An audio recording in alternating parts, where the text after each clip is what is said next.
Жауған әрбір қар бөлшегі бір-біріне мүлде ұқсамайды екен да.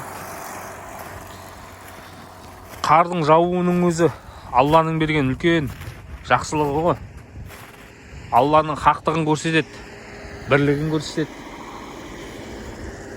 Қыстың болуымен ауа тазарады екен. Қандай керемет.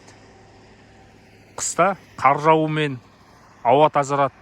Түрлі вирустардың барлығы өледі екен да. Оттегі көбейеді адамның демалуына. Біздің жаратушымыз осының барлығын керемет түрде жаратқан. Кейбір адамдар бар, өкінішке орай, бұның мән мағынасын түсінбейді да жүре береді. Сондықтан Құранда да аяттар бар. Жан-жақтарыңа қарамайсыңдар ма дейді ғой. Ойланбайсыңдар ма? Күн мен